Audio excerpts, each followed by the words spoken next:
What's going on, guys? Isaiah here with Logan again from Goo Gaming, and today we're going to be going over the Eldlich deck and how we think Eldlich should be played in today's current form.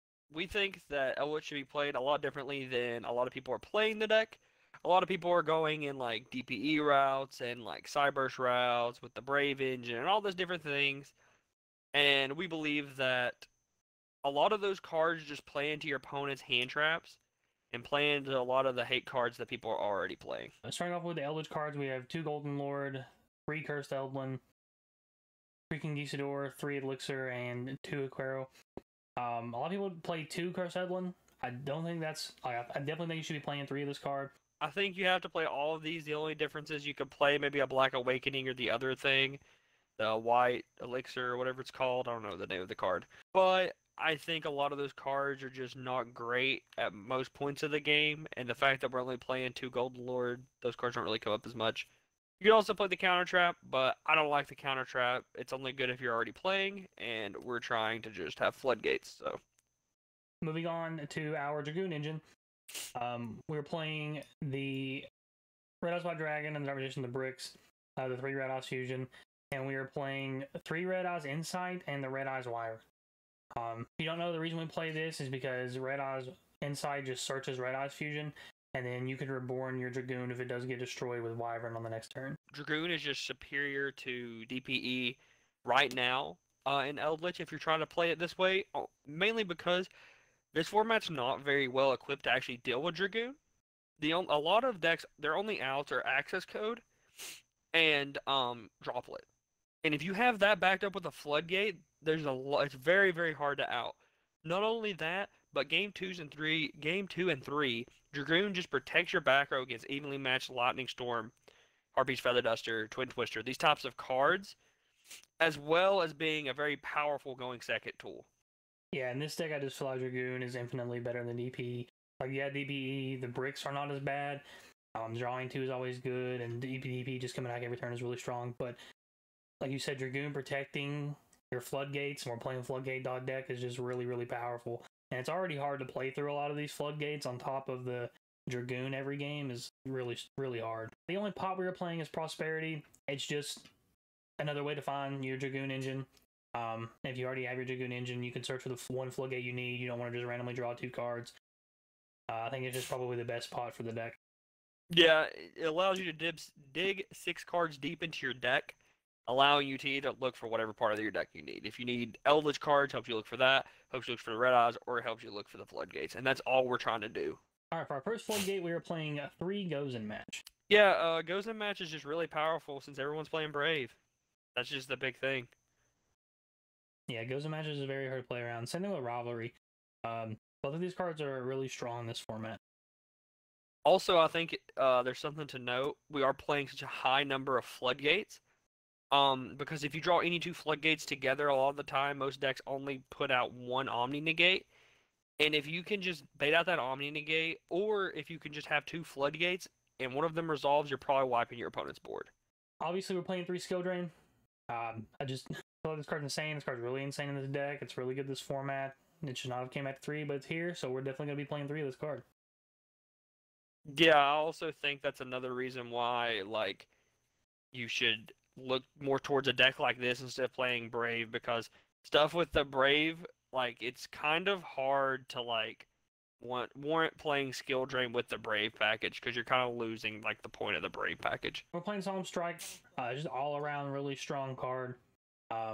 If your opponent, like, if you do make Dragoon, your opponent does end up getting to the point where they have to out it, then you just strike it, and then they have to do it all over again. And it just stops basically any threat that's in a monster form, this format. It's a really, really strong card.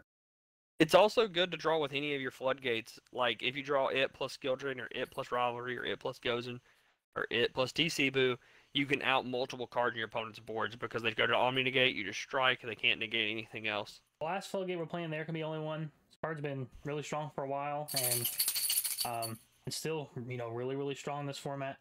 I don't think it's as powerful as the last format, but facing down this with another floodgate is really, really hard to do still. Yeah, I think that's like the big thing, is you would think Eldlich wouldn't want to play a card like this because they're like, oh, there can only be 1 like doesn't interact well with like Golden Lord plus Conquistador or whatever.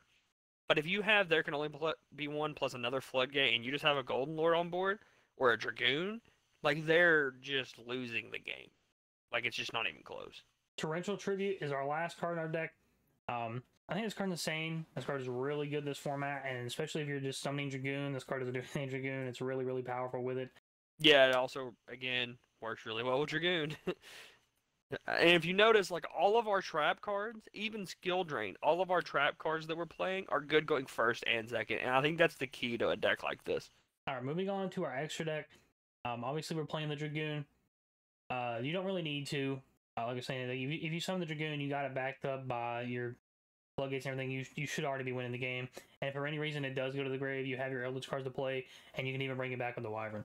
If you guys do decide to play Extravagance, though, you will have to play multiple copies of this card. So, like if you decide you want to cut Prosperity for Extravagance, which I wouldn't recommend, but some people like Extravagance and don't want to spend money on Prosperities, you would have to play multiple copies of Dragoon. We are playing 2 Pallades. You have a lot of flex spots in this deck.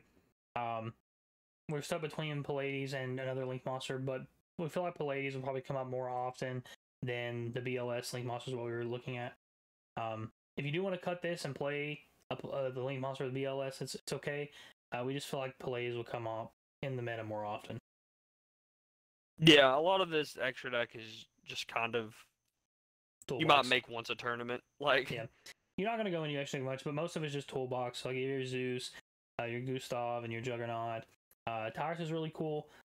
The Gaia Charger. This is more for the Zeus. Your Link Climb stuff. We have our Link Spider, the M-Duck, the Lina, the Anaconda, obviously for Dragoon, Unicorn. And then these last 2 cards, Vampire Sucker, a lot of people have been playing. This new card is Vampire Fascinator. This card takes your opponent's DP, which I think is really cool. I didn't even know this card was a thing. I feel like people are not playing it, they're not caught onto it, but I feel like this card is very strong in this deck. Yeah, and both of those cards give you something to make under Rivalry, right? Yeah, so they let you play under your own Floodgates. I just think the fact that this card takes DP from your opponent's deck is really, really strong. Not even just DP, like you can take other monsters too, but DP, if you just take your opponent's DP with this, they're just looking at you sad. Yep, you can just go for game with this card, real easy. Our side deck, first card is the other Golden Lord. You just need this for your grind, your matchups. It's kind of nothing to explain about it. And then we have 3 Lava Golem and 2 Sphere Mode.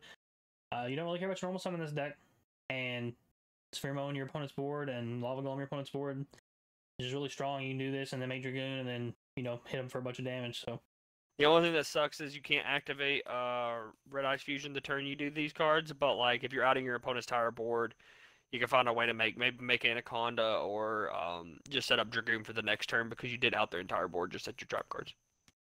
Also, another thing to note is I like these cards really well with Rivalry and Gozen, because it locks them under only that monster, and if they have no way to get rid of the Spear Mode or the Lava Golem, then they're just stuck with them.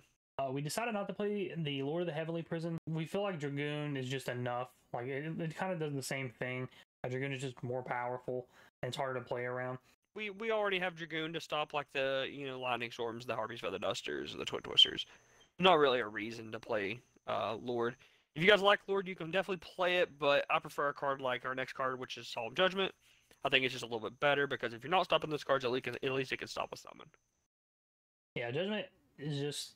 I think it should be in your deck somewhere. More than likely, it's in your side deck when you're going first games 2 or 3. It's really strong to stop your wipes and everything like that. Moving on to Evenly Matched. Really strong card. You clear your boards when you're going second, and then you just set a bunch of trap cards and you just win the game.